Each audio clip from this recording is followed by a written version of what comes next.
नमस्कार विद्यार्थियों। पिछली क्लास में हम वर्ण विचार के बारे में पढ़ रहे थे, स्वर वर्ण के बारे में।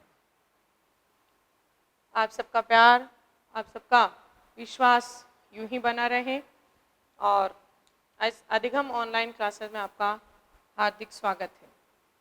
अभी हम आज की क्लास में व्यंजन वर्ण पढ़ेंगे। इससे पहले हमने स्वर वर्ण पढ़ा। जो स्वतंत्र रूप से उच्चारित होते हैं वे स्वर कहलाते हैं। 5 मूल स्वर होते हैं जिनको ह्रस्व स्वर या लघु स्वर कहते हैं। 8 दीर्घ स्वर होते हैं। इनको हमने देखा, ए ई मिलकर ए बनता है, ए ऊ मिलकर ओ बनता है, ए का वृद्धि आई, ओ का वृद्धि औ, यानी 4 संयुक्त स्वर होते हैं। 4 समान स्वर होते हैं जिनके आधार पर हमने आपको प्रश्न का निर्माण करके बताया कि स्वरों की संख्या 9 भी मानी जाती है और 13 भी मानी जाती है। मूल रूप से संख्या कौन सी होती है? 9 सही होती है, क्योंकि रीड के विद्यार्थियों को बताना जरूरी है बार बार, क्योंकि आपका जो स्तर होता है वो बिल्कुल प्रारंभिक होता है। आज हम जानेंगे व्यंजन वर्ण जो स्वरों पर आश्रित होते हैं, जो स्वरों की बिना सहायता के उच्चारित नहीं किए जा सकते हैं, वे व्यंजन होते हैं। यानी हम आपके भाषा में बताएं तो जिनके हलंत लगा हुआ होता है, जो आधे वर्ण होते हैं, अनवक, जो व्यंजन कहलाते हैं। व्यंजन वर्णों की संख्या 33, 3 और 30 होती है। 33 होती है। व्यंजन वर्ण कितने होते हैं? 33। 33 कौन कौन से होते हैं? देखिए,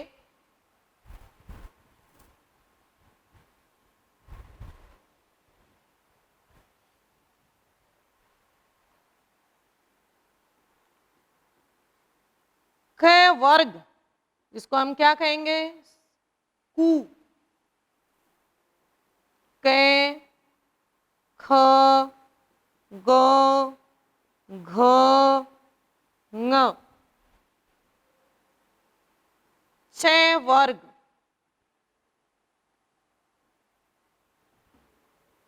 चे, छ, जय, झे, य। टे वर्ग, टे, ठे, ड, ढ, ण। ते वर्ग, ते, थे, दे, धे, ने। पे वर्ग, पू, पे, फे, बे, भे, में।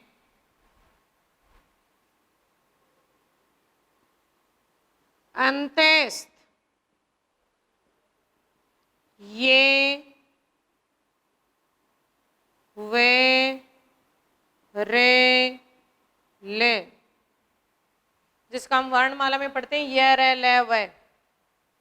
ये माहेश्वर सूत्र के अनुसार क्रम है। माहेश्वर सूत्रों के अनुसार क्रम है। ऊष्म वर्ण, से, श, स, ह। इन सभी वर्णों के हलंत लगा हुआ है, क्योंकि ये परतंत्र है। ये बिना स्वर वर्णों की सहायता के बिना उच्चारित नहीं होते हैं।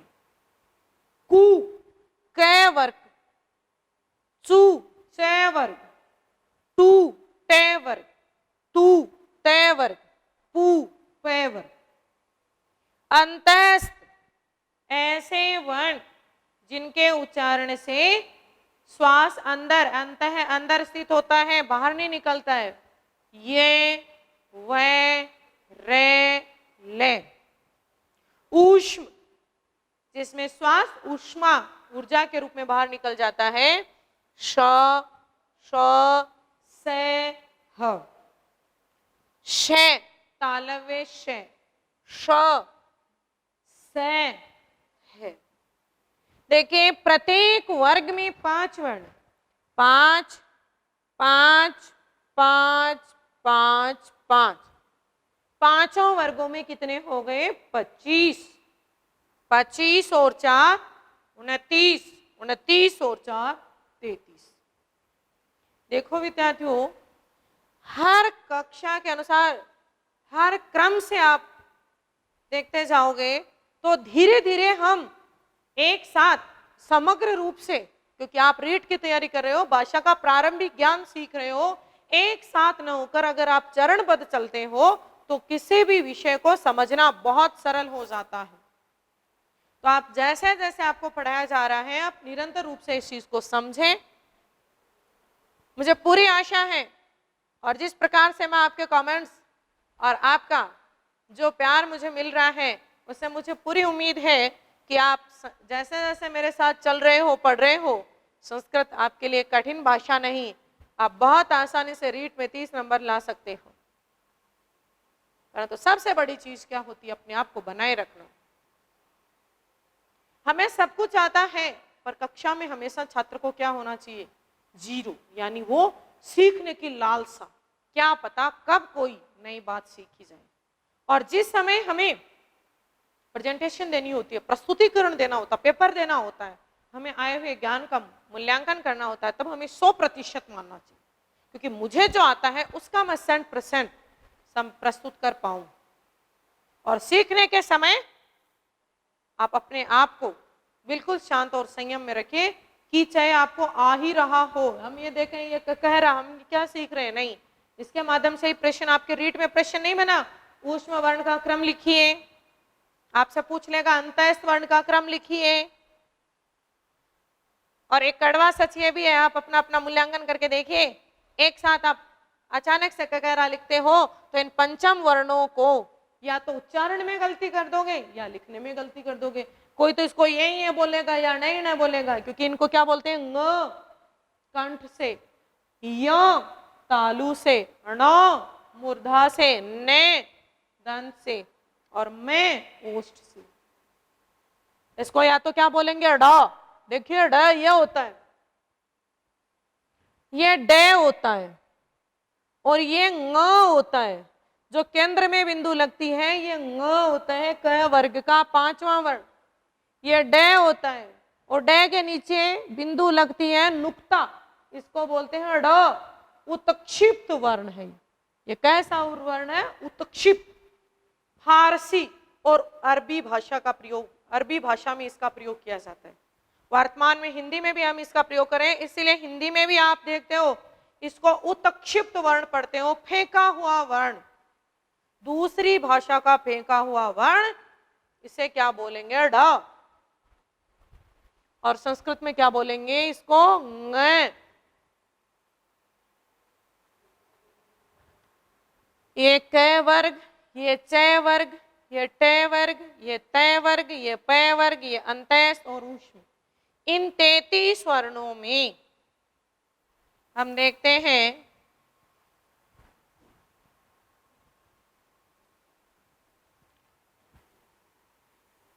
स्पर्श, जिसको स्पृष्ट बोलते हैं, जिसको संस्कृत में क्या बोलते हैं? स्पृष्ट।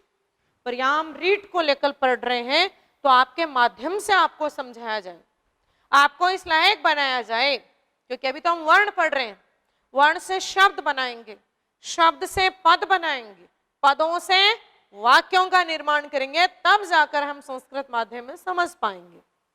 अभी अगर हम संस्कृत माध्यम में आपको पढ़ाएं कि अतिशयोक्ति होगी, जो आपके कोई भी सिलेबस समझ में नहीं आता, तो आपके लेवल में जाकर पढ़ाना बहुत कठिनाई होती है। परंतु रीट में आपका, मैंने पहली क्लास में बताया, विषयात्मक ज्ञान से ज्यादा व्यवहारिक ज्ञान मायना रखता है। स्पर्श वर्ण, स्पृष्ट वर्ण कितने होते हैं? 25। कैसे लेकर मैं तक, देखिए इस कै से लेकर और इस मैं तक, क वर्ग, च वर्ग, ट वर्ग, त वर्ग, प वर्ग, प्रत्येक वर्ग के 5-5 वर्ण कितने हो गए? 25। तो स्पर्श वर्णों की संख्या कितनी होती है? 25। इसको देखिए संस्कृत में हम कैसे लिखेंगे।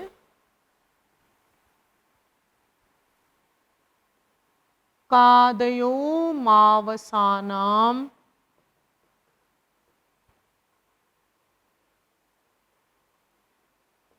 स्पर्शाः।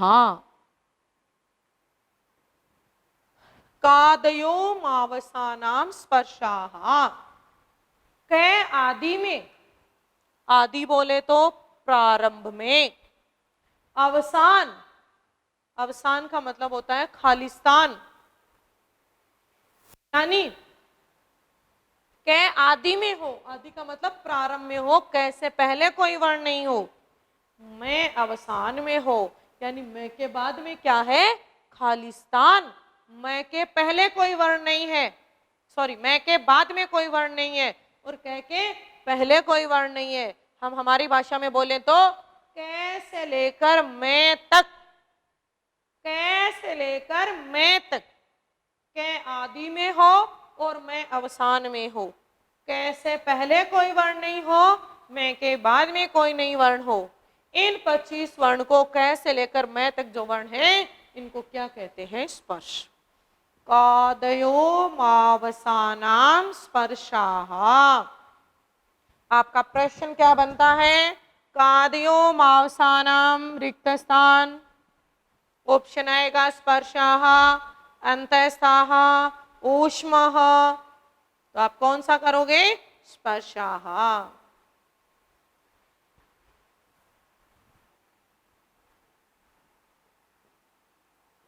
अंतःस्थ वर्ण कितने होते हैं? 4। कौन कौन से? अभी हमने पढ़े ही थे, ये, वे, रे, ल।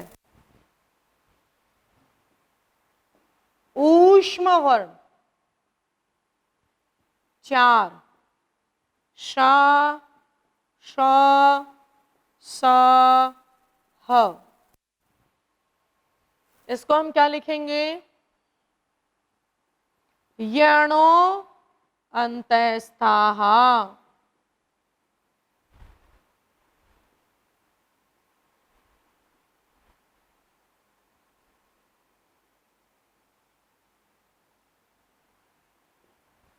यणो, यण, ये रहा देखिए यण। यण क्या है? आप देखिए प्रत्याहार। इससे पहली वाली क्लास में हमने यण प्रत्याहार आदि रंतेन संहिता सूत्र से सीखा। आदि प्रथम वर्ण से लेकर नए तक कौन कौन से वर्ण आते हैं? ये, व, रे, ले। तो यण में आने वाले वर्ण क्या होंगे? अंत्यस्थ।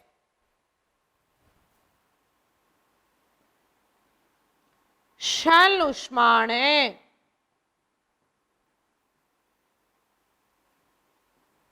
शल, शल भी एक प्रत्याहार है जो अंतिम 13वें और 14वें माहेश्वर सूत्र से बनता है। से, श, स, रे का लोप हो जाता है, ह, ल, ले का लोप हो जाता है। तो कौन से वर्ण बच गए शल में? ऊष्म वर्ण। कै से लेकर मैं तक स्पर्श, यण में आने वाले अंत्यस्थ, शल में आने वाले ऊष्म। ऊष्म कौन कौन से होते हैं? स, श, स, ह। अंत्यस्थ य, व, र, ल। देखिए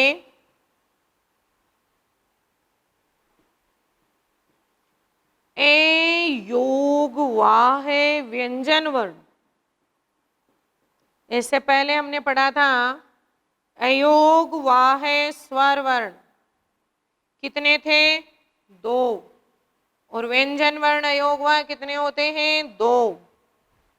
स्वर थे अनुस्वार और विसर्ग। व्यंजन में आते हैं उपध्मानीय,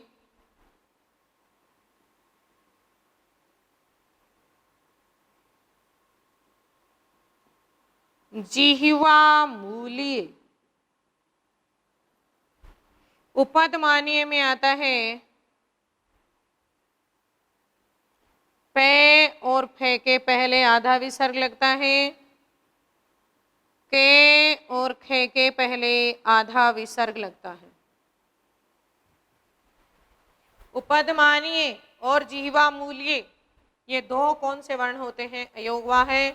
दोबारा आपको बता दिया जाए, ये जो आकृति होती है इसका नाम होता है महाप्राव। बोले तो आधा विसर्ग, अर्ध विसर्ग।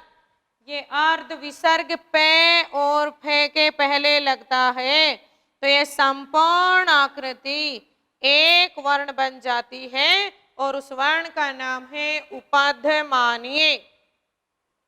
यही आधा विसर्ग के और खे के पहले लग जाए तो वर्ण बन जाएगा जिह्वा मूल्य। अनुस्वार और विसर्ग होते हैं अयोगवा है स्वर, उपदमानीय और जिह्वा मूल्य होते हैं अयोगवा है व्यंजन।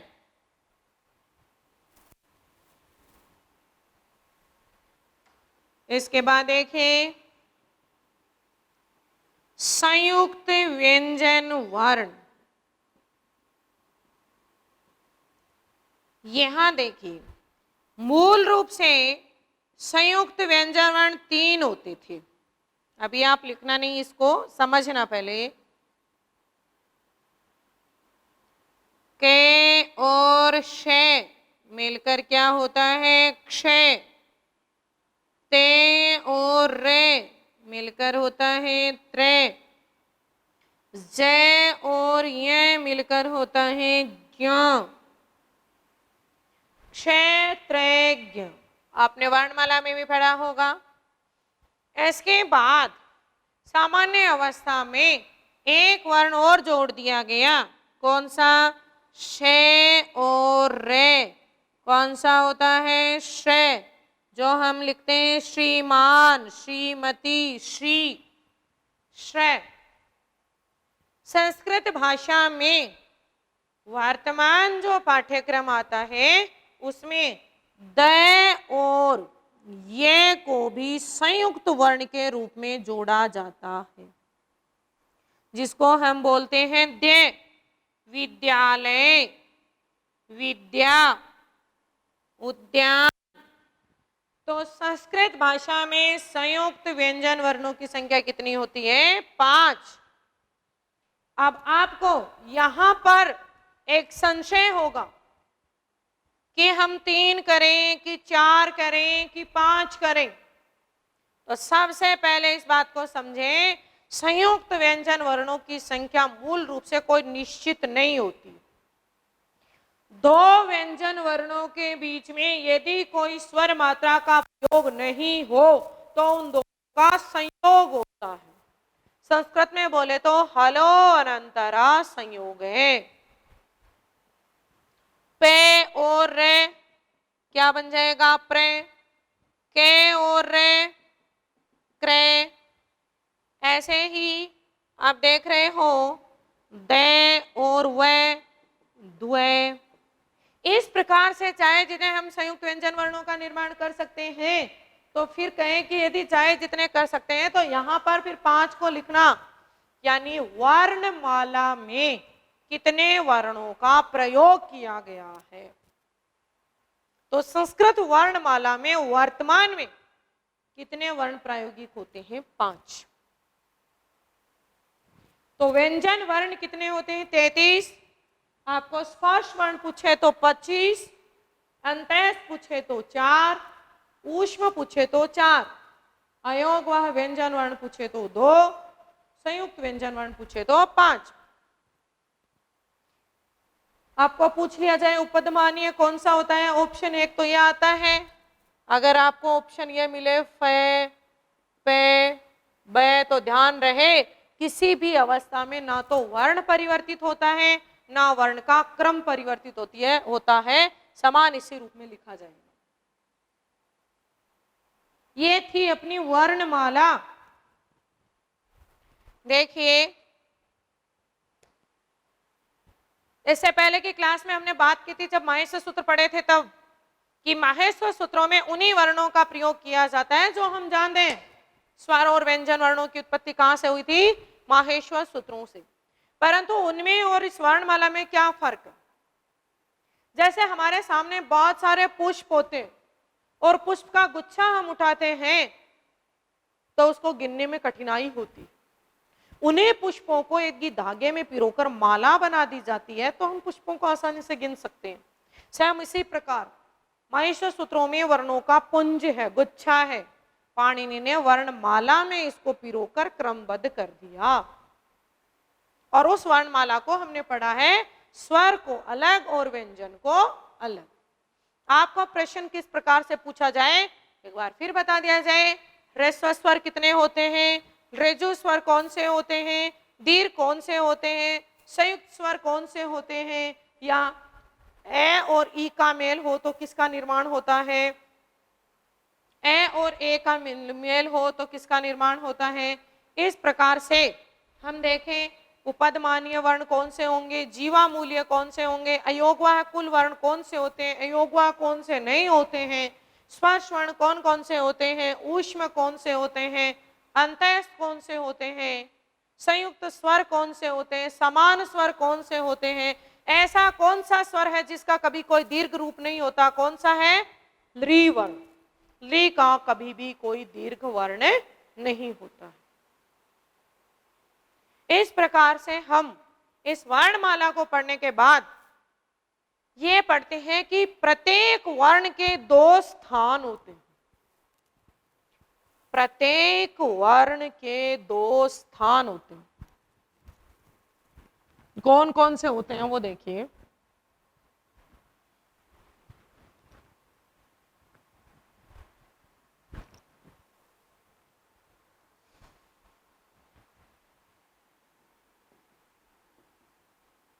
स्थान दो होते हैं, एक होता है उच्चारण स्थान और दूसरा होता है प्रयत्न स्थान। उच्चारण स्थान और प्रयत्न स्थान। हम सबसे पहले इन वर्णों के उच्चारण स्थान पढ़ते हैं। उच्चारण स्थान, कौन से वर्ण को मुख के कौन से स्थान से उच्चारित किया जाता है।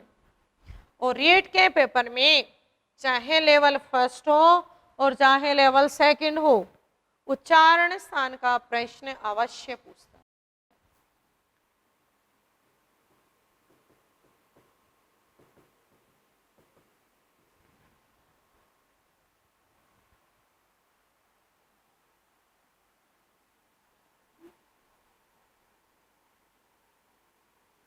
एकु है विसर्जनीयानाम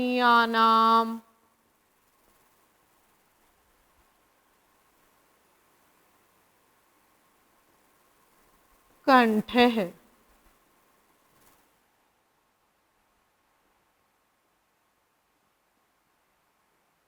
इचु यशानाम तालु।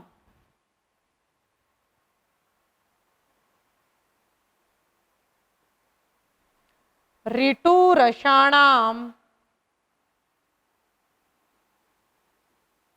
मूर्धा।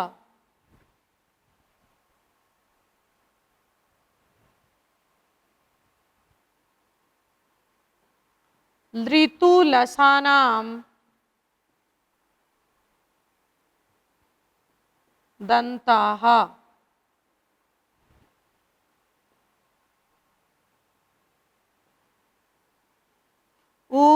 उपपद्यमान्यानाम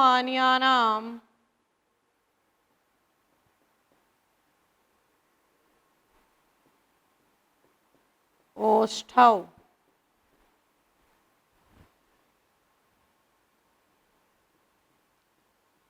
ये में गणनानाम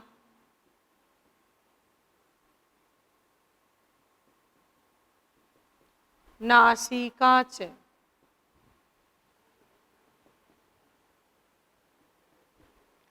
एदैतोः कंठ तालु,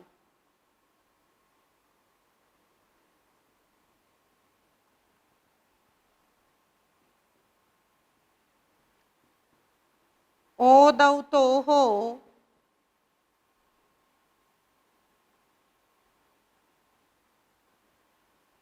कंठोष्ठम,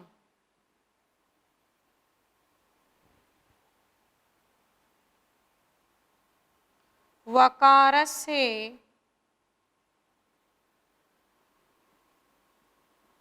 दंतोष्ठम,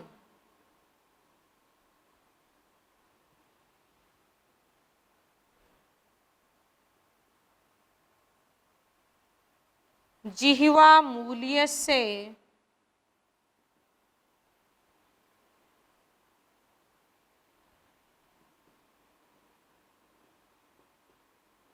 जिह्वा मूलम,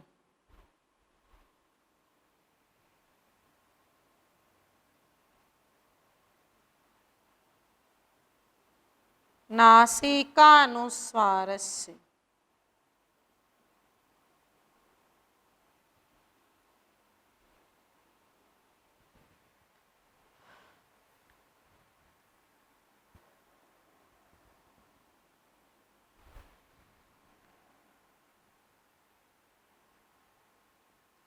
ए आ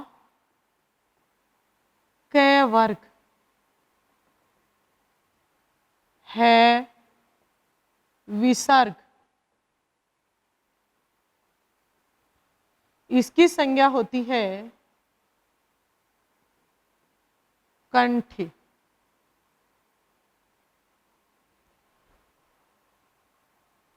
ई ई च वर्ग,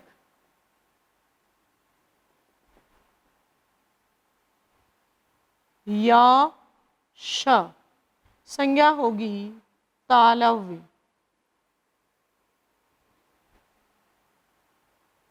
री दीर्घ री टे वर्ग,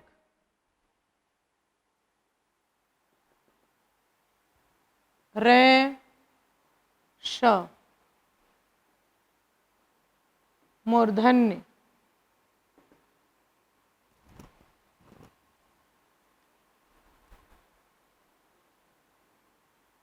ली तय वर्ग, ले से दंत, उ दीर्घ प वर्ग,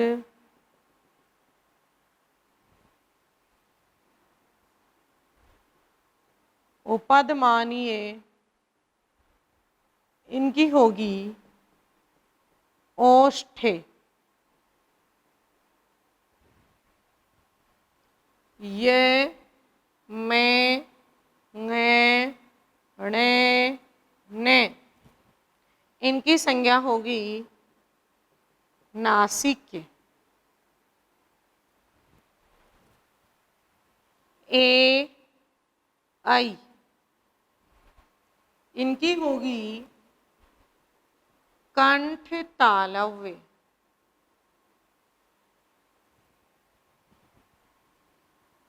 ओ औ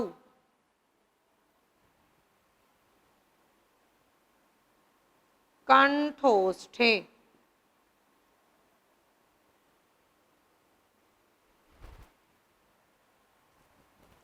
वे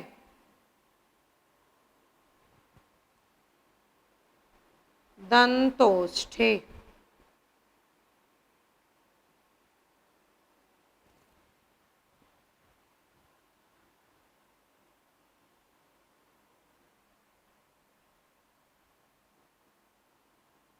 जिह्वा मूलीय, जीव मूल्य कौन सा वर्ण होता है?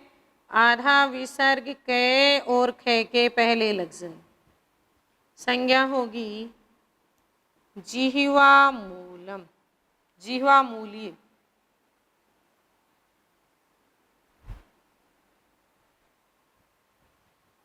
यहाँ जीवा मूलम बोलेंगे अपन इसको संज्ञा के रूप में, जीवा मूलम वर्ण या जीवा मूल्य। फिर अनुस्वार,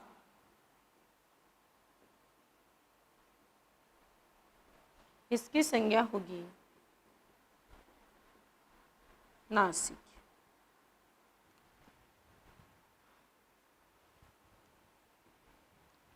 ये तो हो गई संज्ञा, ये हो गए वर्ण, ये हो गए सूत्र।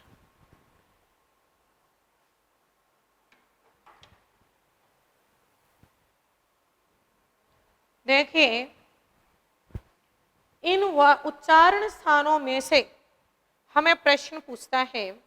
सबसे पहले मैं आपको ये बता दूं क्या है कैसे हैं, फिर अपन बात करते हैं प्रश्न किस प्रकार से निर्मित होता है। ए आ समान वर्ण है। क वर्ग में कितने वर्ण आते हैं? 5। के, खे, ग, घ, ङ जो अपन ने लिखे थे। देखिए सूत्र देखिए आप, एकु है विसर्जनीया नाम कंठ है। ए का उच्चारण किस कहां से होगा? कंठ से। और ए का समान वर्ण, क्योंकि मात्रा के आधार पर परिवर्तन होता है, उच्चारण में लगने वाले समय के आधार पर परिवर्तन होता है। उच्चारण स्थान ए का होगा वही किसका होगा? आ का। कु के वर्ग है विसर्जनीय यानी विसर्ग। आनाम, आनाम षष्ठी विभक्ति बहुवचन अश्य अयोहो आनाम। ध्यान में हो तो रामस्य रामयोहो रामाणाम। षष्ठी विभक्ति का, के, की, तो आनाम का मतलब क्या होगा? इन सब का। किन सब का? ए आ के वर्ग है विसर्ग, इन सब का उच्चारण स्थान क्या होगा? कंठ। फिर देख लीजिए ए में ए का समान क्या होगा? आ। कु के वर्ग है विसर्जनीय यानी विसर्ग, इन सब का उच्चारण स्थान क्या होगा? कंठ। ई का समान क्या होगा? दीर्घी। सु चे वर्ग, ये शे तालव्य शे, इन सब का उच्चारण स्थान क्या होगा? तालु। ईचु येषाणाम तालु। ई दीर्घी, चे वर्ग, चे वर्ग में पांचों वर्ण आएंगे, चे, छे, जे, झे, य। य, शे, इन सब का उच्चारण स्थान क्या होता है? तालु। ऋतु रसाणाम मूर्धा, री दीर्घ री, टू यानी ट वर्ग, र, श, इन सब का उच्चारण स्थान क्या होता है? मूर्धा। री दीर्घ री, ट वर्ग, र, श, इन सब का उच्चारण स्थान क्या होगा? मूर्धा। ऋतु लसानाम दंताः, री तू यानी त वर्ग, ल, स, री त वर्ग, ल, स।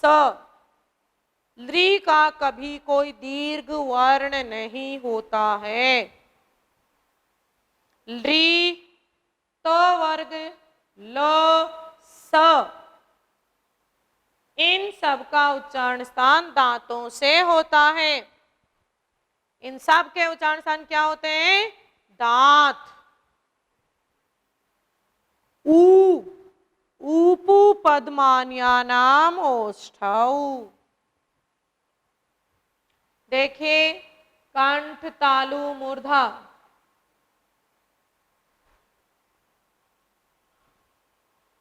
यहां पर आप देखो दंताहा, ओष्ठौ। ओष्ठ द्विवचन होता है क्योंकि ओष्ठों की संख्या कितनी होती है? 2। राम है रामौ, ओष्ठ है ओष्ठौ।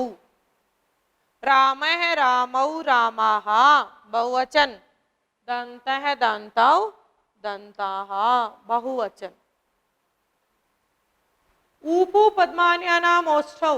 आप देखो कु, चू, टू, तू पर पू की मात्रा कौन सी है? दीर्घ। यह दीर्घ मात्रा कैसे हुई?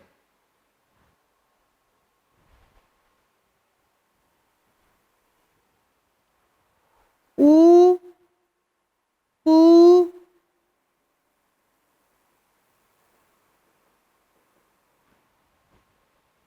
ऊ, पू, उपदमान्यानम। ऊ की मात्रा छोटी है, छोटा ऊ है यानी ह्रस्व ऊ है। ऊ और ऊ का मेल होगा। पै की मात्रा ऊ, ह्रस्व ऊ, और उपद मानिए का ह्रस्व ऊ, दोनों का मेल होता है तो दीर्घ संधि होकर कैसी मात्रा लग जाएगी? दीर्घ ऊ। ऊ, पू, उपद मान्यानाम यानी ऊ दीर्घ ऊ, पू यानी प वर्ग, और उपदमानीय वर्ण। उपदमानीय कौन से होते हैं? आधा विसर्ग पे और फे के पहले लग जाए तो वो वर्ण कौन सा कहलाएगा? उपदमानीय। तो आधा विसर्ग पे और फे के पहले लग जाए उपदमानीय। उपदमानीय का उच्चारण स्थान क्या होते हैं? ओष्ठ। ऊ दीर्घ ऊ, प वर्ग, उपदमानीय का उच्चारण स्थान होता है ओष्ठ। ये, मैं, ङे, णे, ने हर वर्ग का पांचवा वर्ण।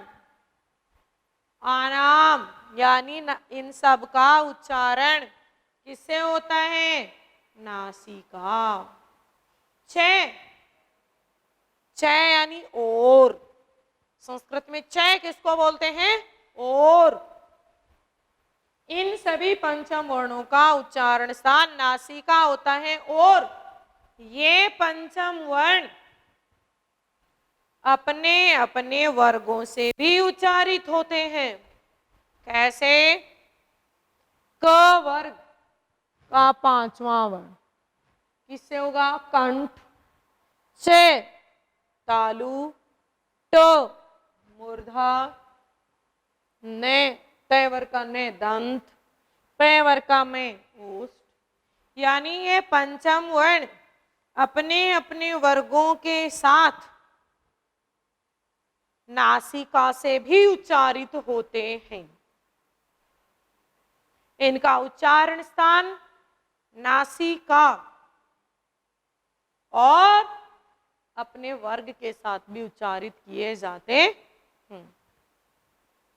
य तालु और नासिका, में ओष्ठ और नासिका, ङ कंठ और नासिका, णे मूर्धा और नासिका, ने दंत और नासिका। जिन वर्णों का उच्चारण मुख और नासिका दोनों से एक साथ किया जाए वे वर्ण अनुनासिक कहलाते हैं। संस्कृत में क्या बोलेंगे? मुख नासिका वचनो अनुनासिक है। मुख और नासिका दोनों से एक साथ उच्चारित किए जाने वाले वर्ण अनुनासिक कहलाते हैं। अनुनासिक वर्णों की संख्या कितनी होती है? 5। प्रत्येक वर्ग का पंचम वर्ण अनुनासिक कहलाता है। अनुनासिक का मतलब जिन वर्णों का उच्चारण मुख और नासिका दोनों से किया जाए। ए दैतो हो कंठ तालु, एत ऐत, ए और ऐ का उच्चारण क्या होगा? कंठ तालु। देखिए और ई मिलकर क्या बनता है भाई? ए और ई क्या मिलकर क्या बनता है? ए का उच्चारण स्थान क्या होगा? कंठ। ई का तालु, तो ए का क्या हो जाएगा? कंठोर तालु। और ए का वृद्धि क्या होगा? ऐ, यानी ए और ए मिलकर क्या हो जाएगा? ऐ। तो ए और ऐ का उच्चारण स्थान क्या होगा? कंठ तालु। ओदौ तो हो कंठोष्टम। ओ और औ का उच्चारण स्थान कंठोष्ठ। ए और उ मिलकर क्या बनता है? ओ। ए का उच्चारण कंठ से, उ का उच्चारण ओष्ठ से, तो ए और उ मिलकर क्या बनेगा? ओ का उच्चारण होगा कंठ और ओष्ठ। और औ का भी क्या होगा? कंठोष्ठ, क्योंकि ओ का वृद्धि रूप क्या होता है? औ। वकार से दंतोष्टम, व का उच्चारण स्थान दंतोष्ठ। व ना तो अकेले दांत से होता है और ना ही अकेले ओष्ठ से। क्योंकि ओष्ठ से करेंगे तो हम क्या बोलेंगे? ब पे वर्ग का तीसरा वर्ण बोला जाएगा। तो वह का उच्चारण स्थान कहां से होगा? दंतोष्ठ। जीवा मूल्य से जीवा मूलम, जीवा मूल्य से जीवा मूल, जीवा की जो जड़ होती है उस वर्ण का उच्चारण किससे होगा? जीवा मूल। जीवा मूल्य का उच्चारण स्थान भी जीवा मूल। जीवा मूल्य से, क्योंकि ये एक ही वर्ण है। और यहाँ देख रहे हो आप मैं, बाकी में अनुस्वार लग रहा है, यहाँ मैं, ऐसा हम संधि में सीखेंगे। मो अनुस्वार है, यानी मैं के बाद कोई स्वर हो तो मैं में कोई परिवर्तन नहीं होता, परंतु मैं के बाद यदि कोई व्यंजन हो तो मैं के स्थान पर अनुस्वार हो जाता है। देखो ये व्यंजन है द, तो बिंदी लग गई अनुस्वार। परंतु यहाँ पे क्या है? ए ओ स्वर, स्वर है तो मैं में कोई परिवर्तन, अनुस्वार नहीं आता। नासिका अनुस्वार से, अनुस्वार का उच्चारण स्थान क्या होगा? नासिका। कंग खंग, तो अनुस्वार का उच्चारण स्थान क्या होगा? नासिका। देखिए संज्ञा बोले तो नाम, कंठे वर्ण कौन कौन से होंगे? ए आ के वर्ग के पांचों वर्ण, और है, और विसर्ग। तालवे होंगे ई च वर्ग और ये और श। मूर्धन्य होंगे री री ट वर्ग रे और श। दंते होंगे री त वर्ग ले और से। ओष्ठे होंगे उ पे वर्ग उपधमानी। नासिके होंगे प्रत्येक वर्ग का पांचवा वर्ण, जिसको हम अनुनासिक कहते हैं, क्योंकि नासिका के साथ अपने अपने वर्गों के उच्चारण स्थान से उच्चारित होते हैं। मुख नासिका वचनों अनुनासिक है, मुख और नासिका दोनों से एक साथ उच्चारित होने वाले अनुनासिक कहलाते हैं। कंठ तालवे ए ऐ, कंठोष्ठे ओ औ, दंतोष्ठे व, जीवा मूल्ये जीवा मूल्य वर्ण, नासिके अनुस्वार। तो ये उच्चारण स्थान में आप देख सकते हो संपूर्ण वर्णमाला समाहित की गई। संपूर्ण वर्णमाला कैसे समाहित है? देखो सबसे पहले हमने पढ़े थे स्वर, क्या सभी स्वर हैं? क्या देखते हैं अपन? ए आ ई उ री दीर्घ री, री ए ओ ऐ औ। यानी किसी भी स्वर वर्ण का उच्चारण स्थान यदि हमसे पूछा जाए तो हम इस तालिका के माध्यम से बता सकते हैं। ए आ का कंठ, ई का तालु, उ का ओष्ठ, री का मूर्धा, ली का दंत, ए ऐ का कंठ तालु, ओ औ का कंठोष्ठ। स्वर के सभी हैं। स्वर में हमने दो अयोगवाह स्वर पढ़े थे, अनुस्वार और विसर्ग। वो भी देख सकते हो। विसर्ग का क्या उच्चारण स्थान होगा? कंठ। अनुस्वार का क्या होगा? नासिका। फिर हमने पढ़े व्यंजन वर्ण। तो व्यंजन वर्ण में देखिए क वर्ग कंठ, च वर्ग तालु, ट वर्ग मूर्धा, त वर्ग दंत, प वर्ग ओष्ठ। तो पांचों वर्ग आ गए, 25 स्पर्श वर्ण। इसके बाद 4 अंतस्थ, ये, रे, ले, वे।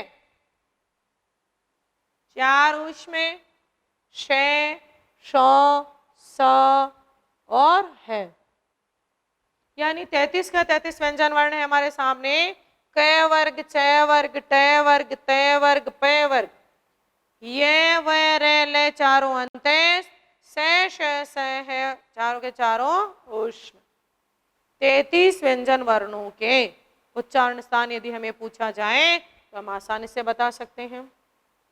क वर्ग का कंठ, च वर्ग का तालु, ट वर्ग का मूर्धा, त वर्ग का दंत और प वर्ग का ओष्ठ। ये का तालु, रे का मूर्धा, ले का दंत, व का दंतोष्ठ। पहले श का तालु, दूसरे श का मूर्धा, तीसरे श का दंत, है का कंठ। फिर थे 2 अयोगवाह व्यंजन वर्ण। 2 अयोगवाह व्यंजन कौन कौन से थे? उपदमानीय और जीवामूलीय। उपदमानीय का उच्चारण स्थान होगा ओष्ठ और जीवामूलीय का होगा जीवा। तो ये उच्चारण स्थान संपूर्ण वर्णमाला के हैं। सभी वर्णों के उच्चारण स्थान आपके सामने हैं। इसके अलावा इसमें एक प्रश्न बिंदु और बन जाता है। पाणिनि ने उच्चारण स्थानों की संख्या कितनी बताई है पाणिनि के अनुसार? तो आपके सामने लिखी हुई है, आप देखकर बता सकते हो। देखते हैं कौन कौन से हैं।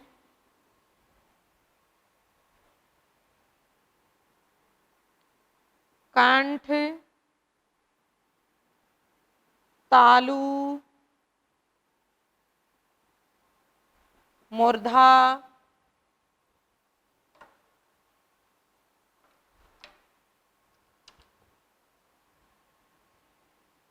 दंत, ओष्ठ,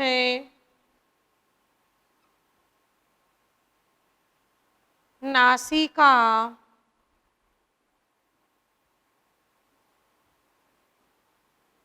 जिह्वा मूल,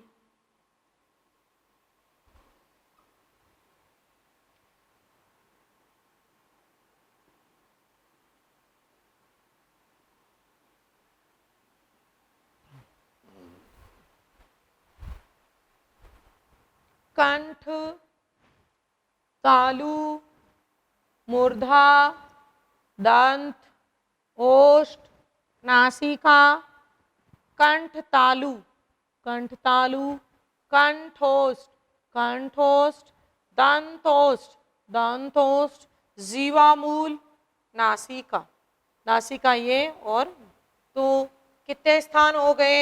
7। इन 7 के अलावा पाणिनि ये कहता है कि प्रत्येक वर्ण का उच्चारण अपने मुख से उच्चारित होने से पूर्व उरस से होता है। उरस हृदय। किसी भी वर्ण का उच्चारण करने से पूर्व वो वर्ण हृदय से उच्चारित होता है। अतः 7 उच्चारण स्थानों के अलावा एक उच्चारण स्थान क्या होगा? उरस। 7 और 1 कितने हो गए? 8। 7 और 1 कितने हो गए? 8। पाणिनि के अनुसार, पाणिनि अनुसार उच्चारण स्थानानि कति संति? कितना सही होगा? 8। कई विद्यार्थी कहते हैं मूल तो 7 है, मूल हो कुछ नहीं। मूल नहीं गिने जाते। क्यों? क्योंकि इन 7 का प्रयोग बिना उरस के किया ही नहीं जाता। यानी जब तक उरस उच्चारण स्थान नहीं गिना जाएगा तब तक ये 7 उच्चारण स्थान अनुपयोगी माने जाते हैं। अतः आपको उच्चारण स्थान केवल और केवल कितने याद रखने होंगे? 8। पाणिनि के अनुसार उच्चारण स्थानों की संख्या कितनी होगी? 8। दूसरा आपसे पूछ लिया जाए अनुनासिक वर्ण कितने होते हैं, तो अनुनासिक वर्णों की संख्या कितनी होगी? 5। प्रत्येक वर्ग का पंचम वर्ण अनुनासिक कहलाता है।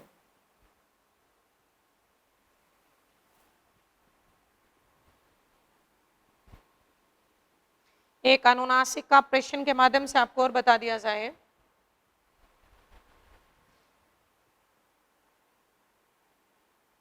जैसे ng है, ng वर्ण से